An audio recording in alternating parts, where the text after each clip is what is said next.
Hello everyone, I am Sushil Kumar and today I am going to discuss about the first unit of class 12 CBSE board जो कि आपकी reproduction है। अगर हम reproduction वाली unit first की बात करें तो इसमें मेनली 4 चैप्टर्स हैं, जिसमें से पहला जो चैप्टर है वो रिप्रोडक्शन इन ऑर्गेनिज्म है, दूसरा टॉपिक जो है रिप्रोडक्शन इन फ्लावरिंग प्लांट है और तीसरा जो टॉपिक है वो रिप्रोडक्शन इन ह्यूमन है और लास्ट आपका जो फोर्थ टॉपिक है वो रिप्रोडक्टिव हेल्थ है। यानी कि हम इन फर्स्ट यूनिट को अगर फिनिश करना है क्लास 12 की सीबीएसई बोर्ड की तो वो आपका 4 चैप्टर्स को पढ़ने होंगे, जिसमें से पहले टॉपिक थे इंट्रोडक्शन के बारे में आज हम थोड़ा सा डिस्कस करेंगे, जो कि है आपका रिप्रोडक्शन इन ऑर्गेनिज्म। तो अगर हम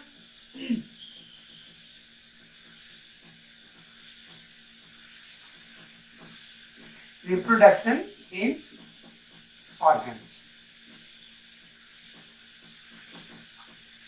ये हमारा फर्स्ट टॉपिक है क्लास 12 सीबीएसई बोर्ड की बायोलॉजी का फर्स्ट टॉपिक। अब अगर हम इसके इंट्रोडक्शन के बारे में बात करें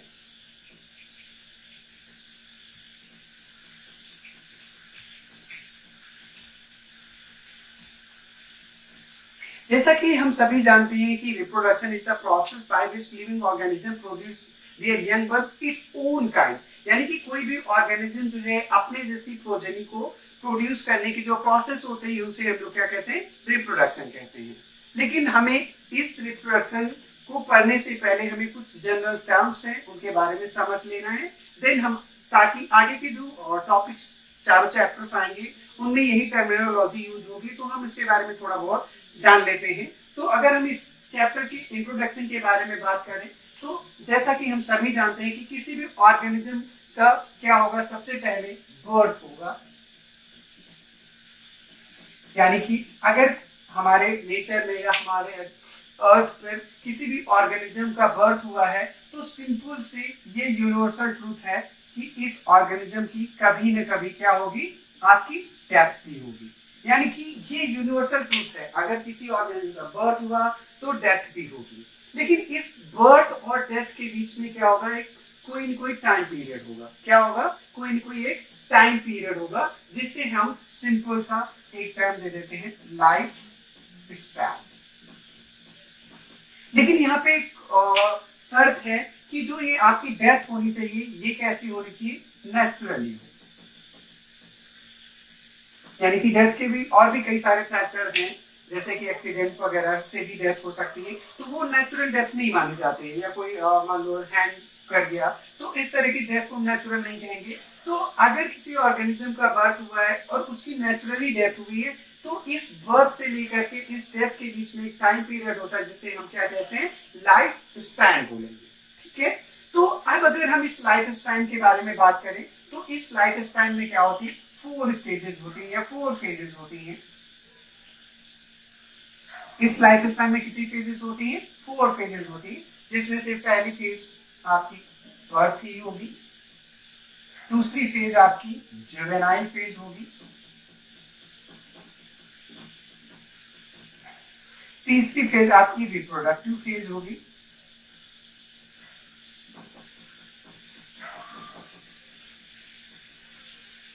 एंड फोर्थ जो स्टेज आपकी होगी वो डेथ होगी। क्या होगी, डेथ होगी। तो अब इस अगर हम बर्थ से लेकर के इस चारों स्टेज के बारे में बात करें तो हम इसे ही क्या बोलते हैं, कंप्लीट लाइफ स्पैन बोलते हैं। क्या बोलेंगे, कंप्लीट लाइफ स्पैन। यानी कि किसी भी ऑर्गेनिज्म में अगर ये चारों फेजेस पाई जा रही हैं तो इस चारों स्टेजेस को ही हम नाम दे देते हैं कंप्लीट लाइफ स्पैन।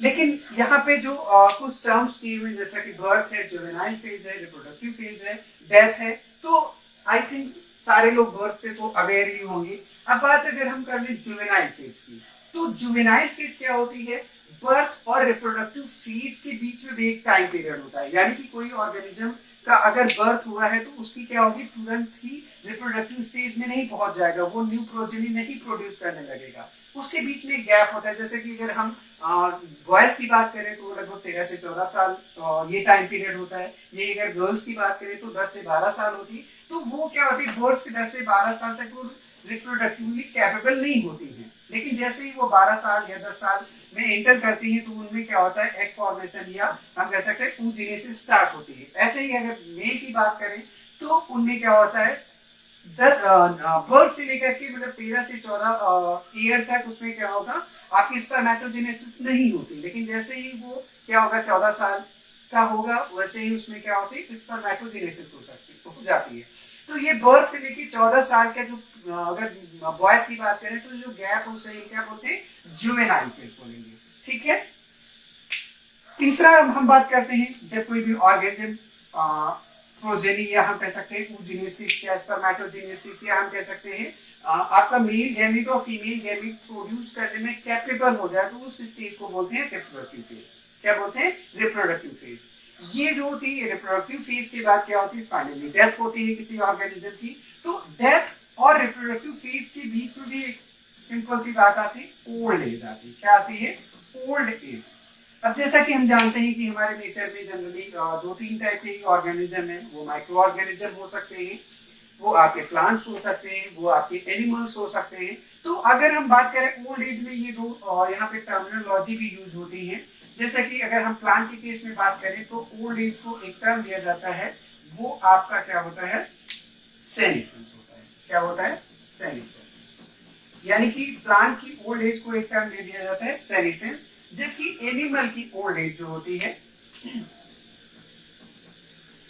एनिमल की ओल्ड एज को टर्म जो है वो थोड़ा सा चेंज है यहाँ पे, जिसे हम लोग क्या कहते हैं, एजिंग कहते हैं। क्या कहते हैं, एजिंग। अब अगर आपको ये नोट्स बनाना है या आपको थोड़ा सा तैयार करना है तो आप क्या करिए, इसको अपनी कॉपी में पॉज करके वीडियो आप नोट कर लीजिए, फिर आगे थोड़ा सा इसके आगे डिस्कस करते हैं।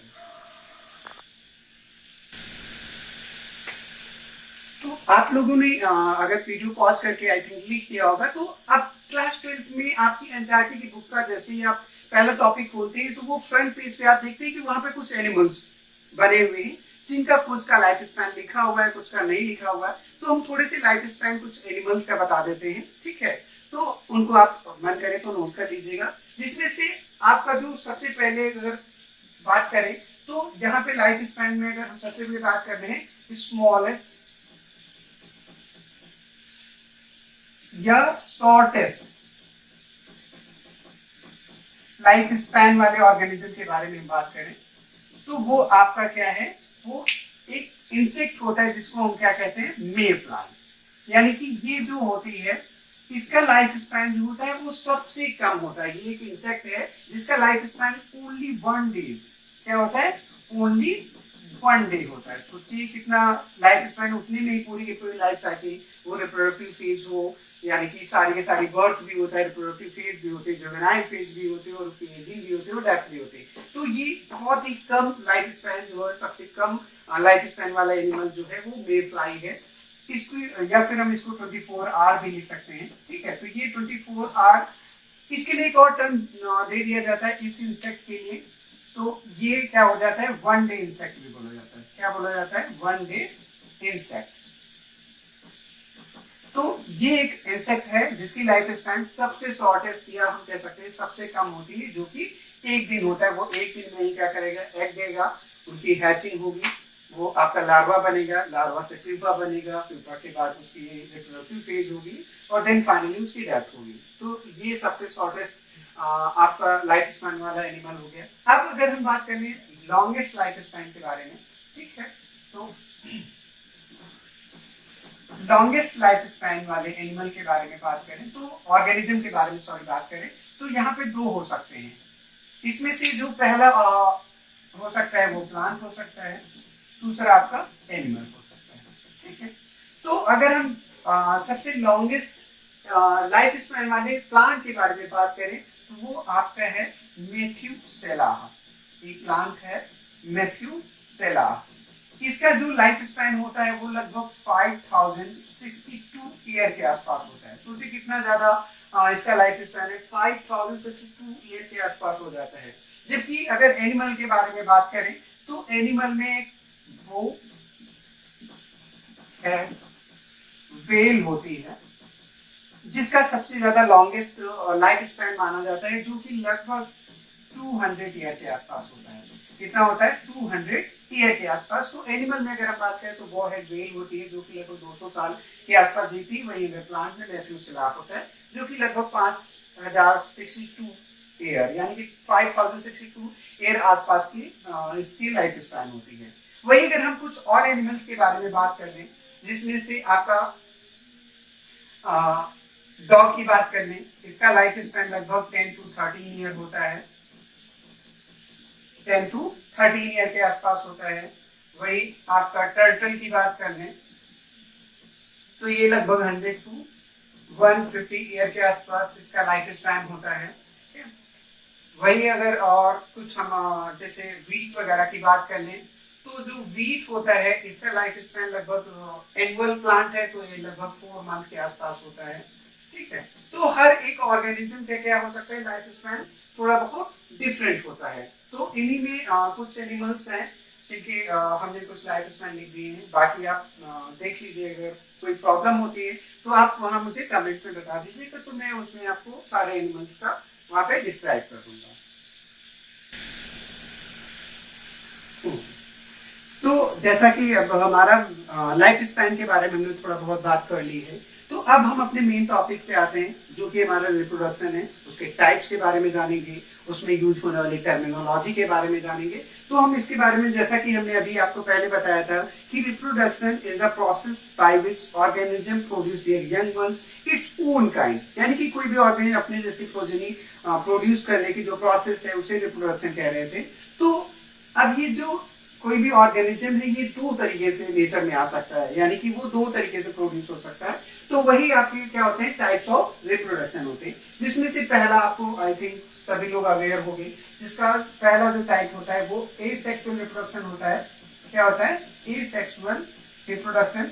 और इस जो टॉपिक का था रिप्रोडक्शन इन ऑर्गेनिज्म, आप एनसीईआरटी के हिसाब से देखेंगे तो वही मेन टॉपिक्स आपका यही पढ़ना था, लेकिन उसमें कुछ टर्म्स ऐसे भी हैं जो आपका जैसे लाइफ स्पैन हो गया, कुछ एनिमल के लाइफ स्पैन हो गया, उनके बारे में भी था तो हमने वहां पे बता दिया है। तो अब ये जो मेन टॉपिक है यहाँ से एक तरीके से स्टार्ट हो रहा है, जिसमें पहला हमने बताया एसेक्सुअल रिप्रोडक्शन और दूसरा आपका जो टाइप होता है वो क्या होता है? Sexual reproduction.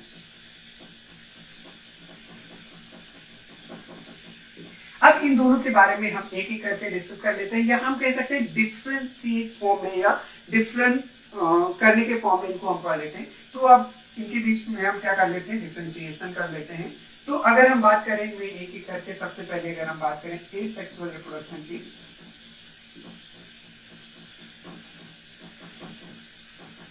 और सेक्सुअल रिप्रोडक्शन की, तो इन दोनों में मेन डिफरेंस क्या है उसके बारे में हम थोड़ा सा जान लेते हैं।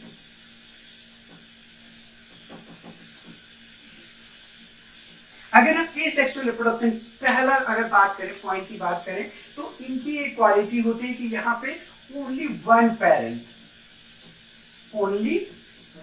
Parent is involve.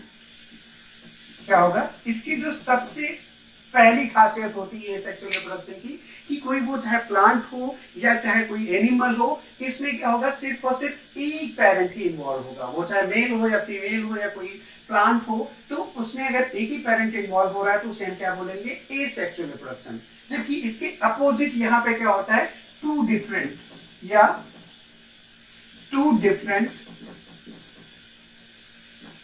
Parent are involve. तो पहला जो डिफरेंस है आपका सेक्सुअल और एसेक्सुअल रिप्रोडक्शन में, यहाँ पे एक ही पेरेंट इन्वॉल्व होता है और यहाँ पे क्या होता है? दो डिफरेंट आपके पेरेंट इन्वॉल्व होते हैं। सेकंड पॉइंट क्या करेंगे? अगर जो इनका एसेक्सुअल और सेक्सुअल रिप्रोडक्शन का जो सेकंड पॉइंट है वो यहाँ पे क्या होगा? माइटोटिक डिवीजन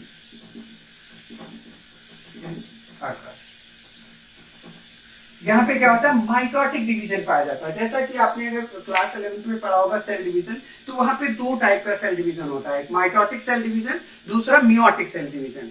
जैसा कि आपको पता है मियोटिक सेल डिवीजन को रिडक्शन डिवीजन भी बोलते हैं, जहां पे नंबर ऑफ क्रोमोसोम क्या हो जाता है? हाफ हो जाता है, जबकि माइटोटिक जो सेल डिवीजन होता है वहां पे नंबर ऑफ क्रोमोसोम हाफ नहीं होता, यानी कि जितने पेरेंट सेल में क्रोमोसोम होंगे उतने उसके क्या होंगे, डॉटर सेल में भी क्या होंगे, क्रोमोसोम होते हैं। ठीक है, तो इसमें क्या होता है, जो आपका एसेक्सुअल रिप्रोडक्शन होता है यहाँ पे माइटोटिक डिवीजन पाया जाता है, जबकि यहाँ पे both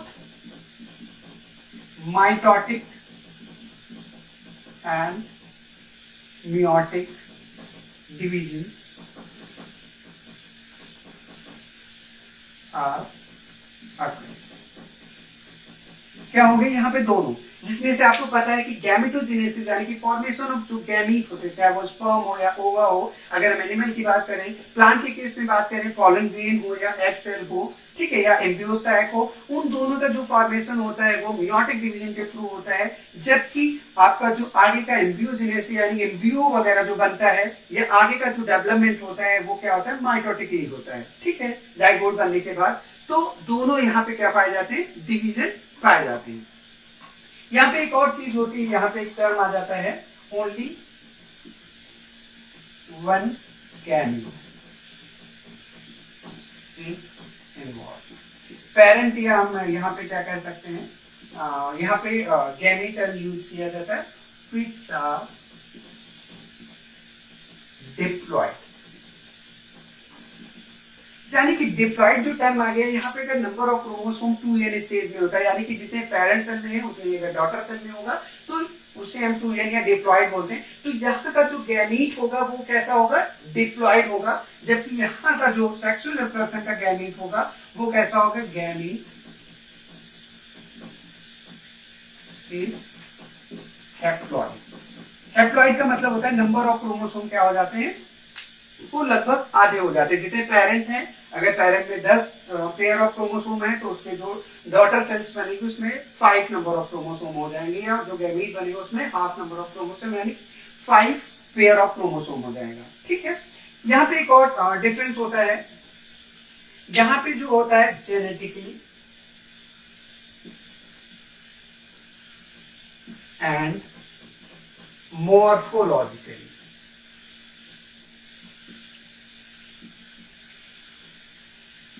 Similar organisms are produced। यहाँ पे एक खासियत है कि यहाँ पे जेनेटिकली एंड मॉर्फोलॉजिकली, यानी कि उसका जो जीन्स होते हैं या उसका जो डीएनए होता है और उसकी जो एक्सटर्नल स्ट्रक्चर होता है, उसका जो बाहर का जो मॉर्फोलॉजी होती है वो कैसी होगी, आइडेंटिकल होगी या सिमिलर होगी। कैसे, किसके सिमिलर, पेरेंट के सिमिलर। अगर पेरेंट के सिमिलर कोई भी ऑर्गेनिज्म की जेनेटिकली और मॉर्फोलॉजिकली अगर सिमिलर है तो उसके लिए एक टर्म यूज किया जाता है क्लोन। क्या टर्म यूज किया जाता है, CLO यानी क्लोन। यानी कि यहाँ पे जो होता है आपका एसेक्सुअल रिप्रोडक्शन में क्या होता है, क्लोन फॉर्मेशन होता है। क्या होता है, क्लोन फॉर्मेशन। जबकि यहाँ पे क्या होगा, जेनेटिकली एंड मॉर्फोलॉजिकली।